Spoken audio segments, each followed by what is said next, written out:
Hey everybody, and welcome back to Linear Algebra Online. So today marks the start of a new unit where we're going to talk about matrix operations. And, you kind of see some of this in Algebra 2 sometimes, but I teach Algebra 2 and I know how little we actually talk about matrix operations there. And really we barely talk about matrix multiplication in general, and that's like a big one that I want to make sure everyone kind of understands what matrix multiplication really is. So that's kind of like the big one for today, is to make sure that we get that one. And then, basic addition, subtraction, and also scalar multiplication. So I want to start off and kind of do this one example where hopefully it'll kind of make you see what a matrix is sort of doing a little bit. So we can have this like matrix equation where we have like a vector here and vector here, and then a matrix. And this is actually called matrix vector multiplication. And the way you should think about this whole thing right here is basically y equals f of x. So this is your y, this is your function, and this is your input, right? And I'm getting this just out of these two different lines right here. So y1 equals, x1 plus 2x2, y2 equals 0 plus 3x2. So you can take those and you can form this matrix vector multiplication problem. And I want to show you basically what a matrix does to a vector, like visually. So I'm going to start, and I'm basically going to be plotting different like x1 and x2, this vector. So A, B, C, and D are like different input vectors. So maybe we'll do blue, yellow, red, and green. And so we've got the vector. I'm just going to plot the tips of the vectors so I don't have so many arrows. So, basically it's like this going out to here. But I'm not going to write the arrow just so it's less. So we got that is A, B is 1, -1, C is -1, -1, and D is -1, 1. And then we have, kind of this, there's like this, box sort of formed by these guys.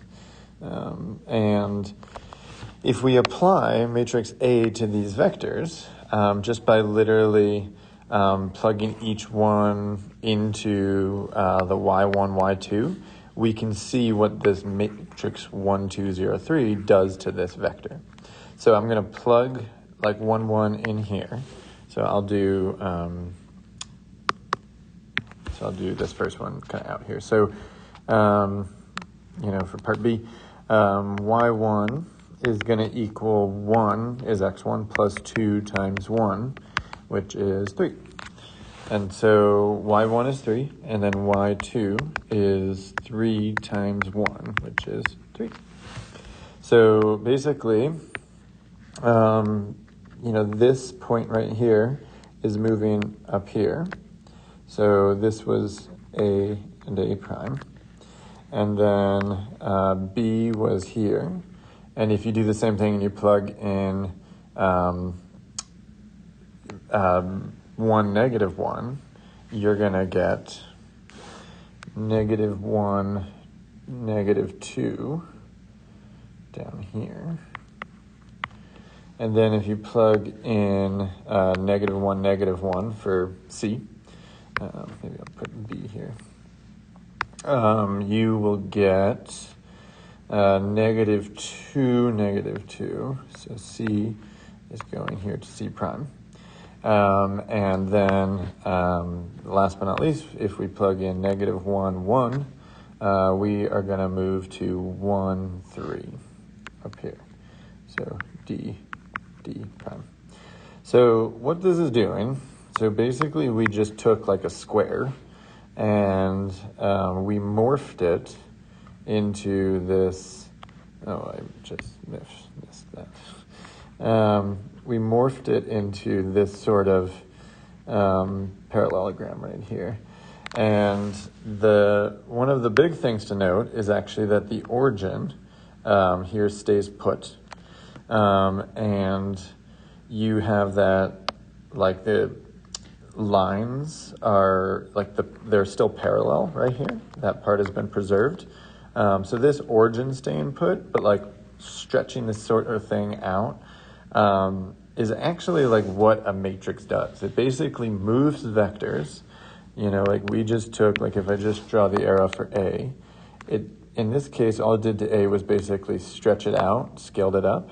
But like some of them, it did like a totally different thing. Like it took D here and moved D up there. So sometimes it does something totally different than just stretching it. And this is basically fundamental to what linear algebra is. Linear algebra is basically geometrically this like idea where these functions, this is how I look at a matrix as just a function. It's just like moving some object that was defined by vectors, stretching it out, scaling it, flipping it, those kind of things. But it does it in a very specific, nice linear way. And one of those factors is that it keeps this origin here. So that's what a matrix does. And like when we do matrix multiplication, if you keep this in mind today, it's going to kind of make some sense for what we're actually doing, like visually with matrix multiplication. All right, so what I've got here is basically the very fancy linear algebra way to define addition and subtraction of matrices. So in a general like matrix like this, this is an n by m matrix, so n rows, m columns. We have these weird little number system here, and in general we call these, we use I and j. So I is kind of a way to talk about any random row, and j is a way to talk about any random column. And basically, if you want to do addition with matrices, all you do is you take corresponding components. So the lowercase letters are basically like the lowercase letters in here. So you just take like maybe, the ith row and jth column of A, and you add it to the ith row and jth column of B. And you can do the same for subtraction. So you do addition and subtraction with matrices just component-wise like this. And what this says about the size is that basically A and B, the two matrices, need to be the same size, whether you're adding or subtracting. It's not the case for multiplication. We'll talk about that in a second. And it really should make sense. That's all I'm going to basically say down here, because what we're really doing is we're adding vectors in a table. A matrix is really just like, you can think of it actually as row vectors or column vectors. And there's some results this year where you'll see that actually there's like an operation where we switch rows and columns, but the matrix kind of gives us the same information. But the point is that you're basically thinking of it as adding the components of a vector. When you do like vector v plus vector w, the way you do it is you basically just add, if you have like v1, v2, and you add w1, w2, you just add the different components. You just do v1 plus w1, v2 plus w2, right? So we're just doing that, but on the larger scale. That's all matrix addition subtraction is. Scalar multiplication is totally fine too. Basically, if we, it just goes back to vectors. It's like if you take 2 times the vector 1, 2, right? You just, in a sense, you're just taking the vector and you scale it. And so you would get 2, 4.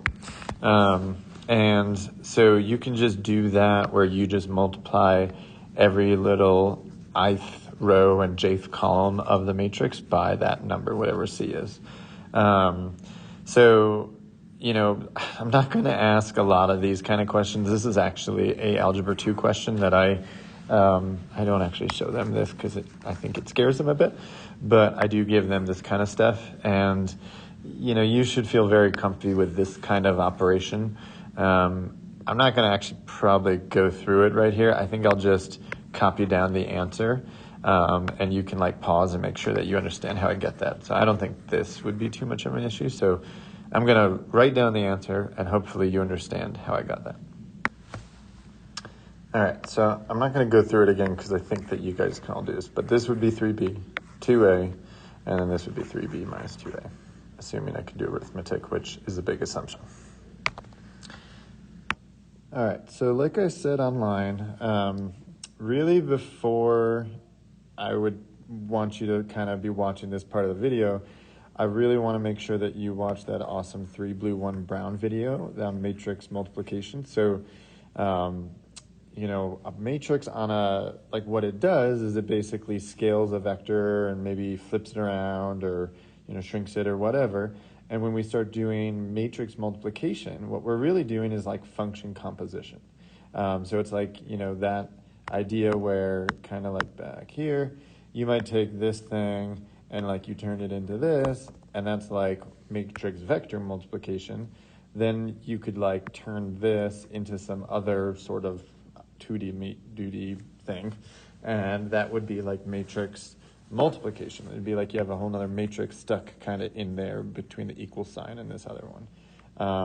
And really it is function composition.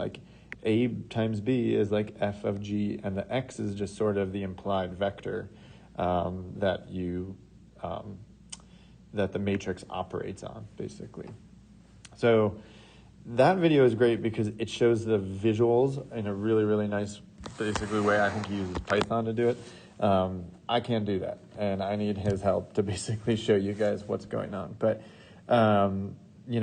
logistically, what we're really doing here is a dot product. We're basically just taking, this row vector, and we're taking the dot product of it with this column vector, and we put the results of that right there. So if you understand dot product, which by this point you definitely do, operation-wise, matrix multiplication isn't too bad. It's more of a conceptual understanding of what we're doing. I think that's kind of weird. I think this was really funny. I saw this actually recently this year. One, it's absolutely bizarre, and also it's a funny meme. Well, yes, but actually no. This is not how you multiply matrices in the sense where you just stick the numbers here on the left and stick these numbers on the right. But actually, yes, it does work. If you do 3 times 7 plus 4 times 4, you really get 37. And 3 times 2 plus 4 times 9, you really get 42. 8 times 7 plus 7 times 4 is really 84. So it's just a really weird, bizarre coincidence. Has nothing mathematically about, it's not how it works. You can't just stick the number here on the left and the number here on the right. It's just a dot product like this. So the big thing to know when you do A times B, we're just multiplying the rows of A by the columns of B, okay, just like the dot product down there shows. And this would imply that the columns, right, of A need to be the same as the amount of rows in B. And I think it's best to see an example if they weren't. Imagine, so here there's only 2 columns in A, but there's 3 rows in B. If you try to do a dot product here, do this and this, you start off, it's fine, 1 plus 1, or 1 times 1 is 1, plus 1 times 2, and then it's you can't do it. There's nothing here to multiply by the 4. You would need another column over in this matrix to match up with the rows in this matrix, right? So as long as the columns in this first one are equivalent to the rows in the second one, it's going to work. This would just be plus I don't know what. It doesn't make sense. You can't do it that way. There's actually a little formula in a sense that tells you how big the product will be. So if A is say n by m, and B is M, so it has to be M, right? Because the rows here have to be the columns. Sorry, the columns here in A have to be the rows here. So say M by like L, then there's kind of like a little, fake algebra formula in a sense where you can cancel these M's and you get N by L. That is actually like how large AB will be.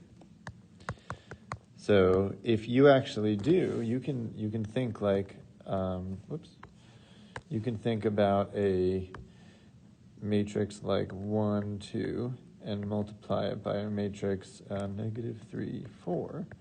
I mean, this thing is actually truly a dot product of just this vector and this vector. But because this is a 1 by 2, and this is a 2 by 1, what you basically get out should be a 1 by 1, or just a number, which is what a dot product gives you, right? This would be, what is that number? I can't tell what I wrote here. I think I wrote -3. We're going to go with -3. So it'd be -3 plus 8, which is 5.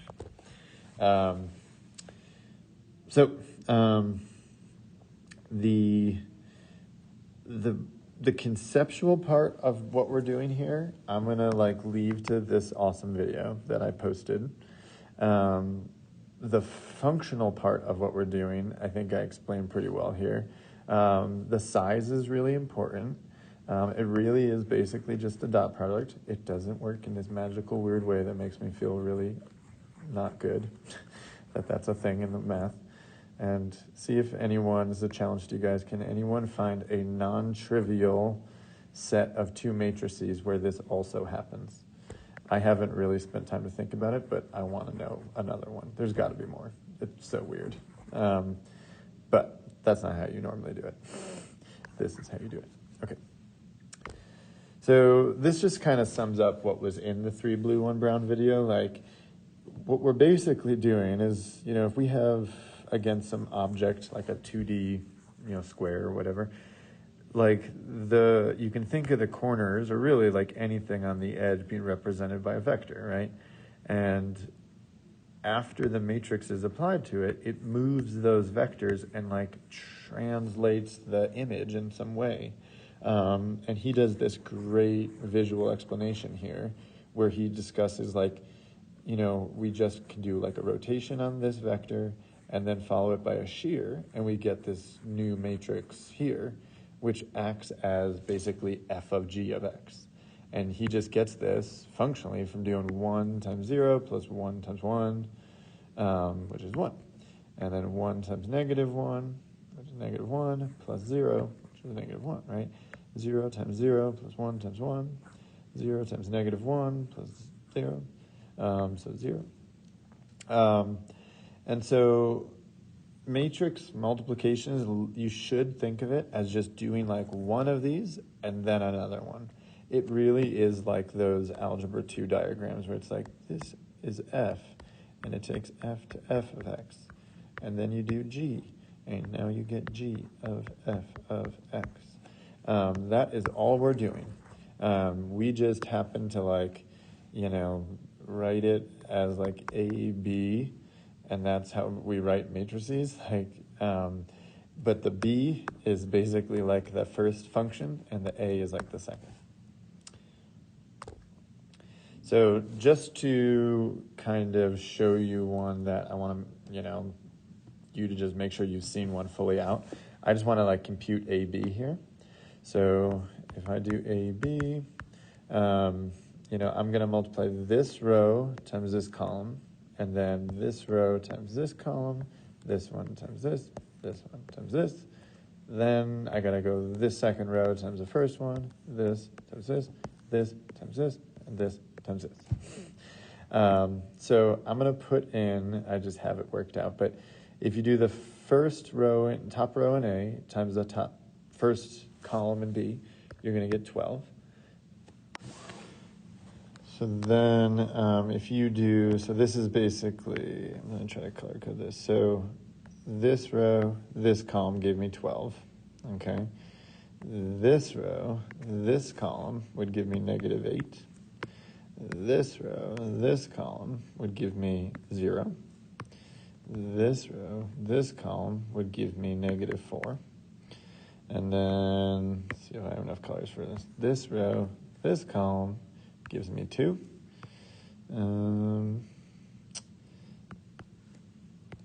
This row, this column would give me 4.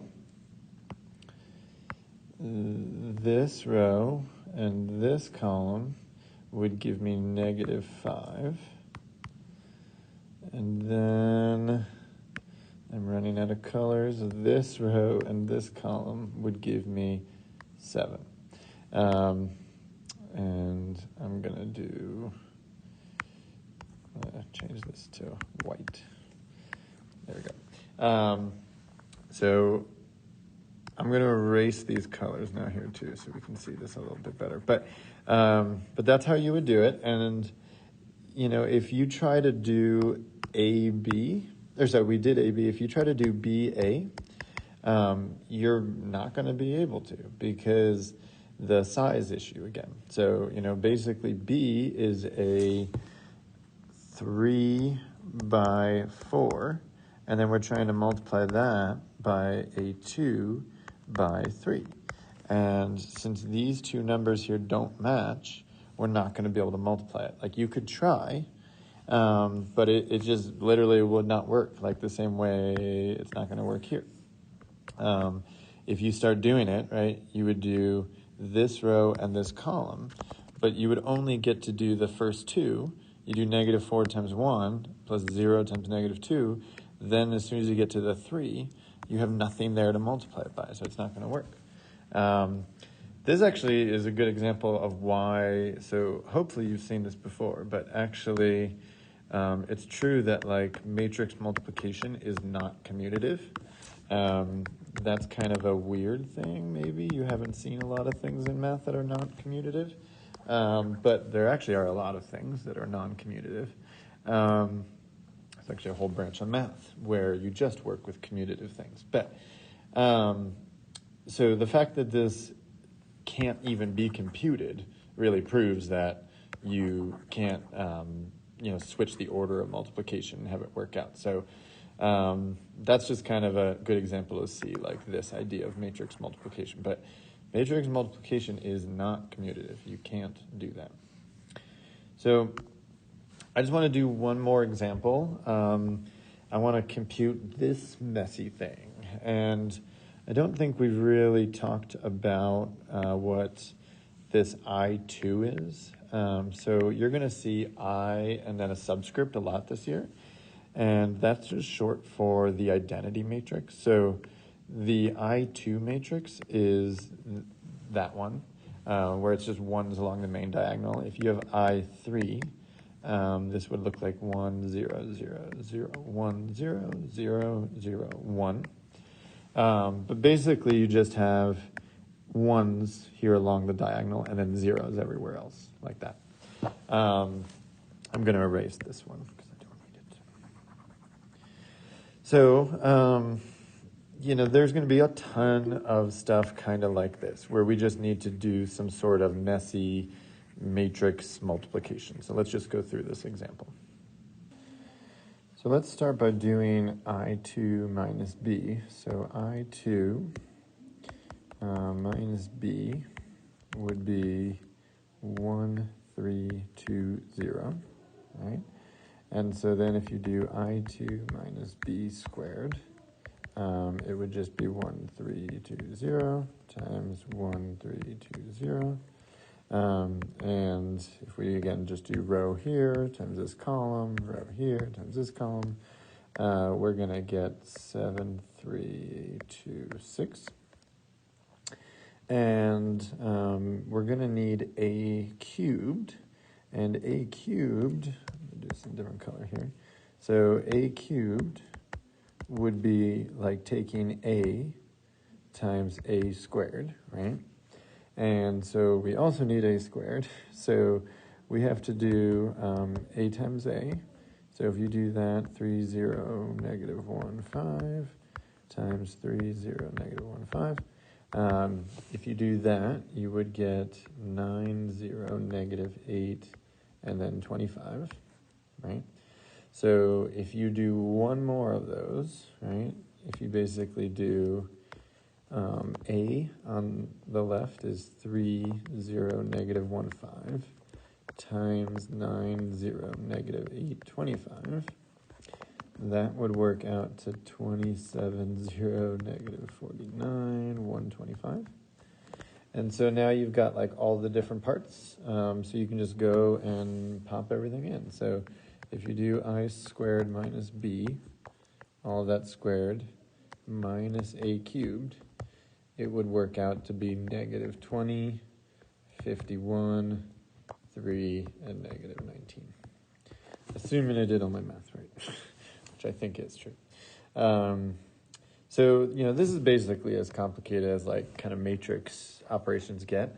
There are a bunch of other matrix operations, like there's something called the transpose that we're going to talk about soon, and some other kind of weird ones that aren't as straightforward as this, but this kind of stuff is honestly what makes up a lot of them, like the basic addition, subtraction, scalar multiplication, and the regular multiplication.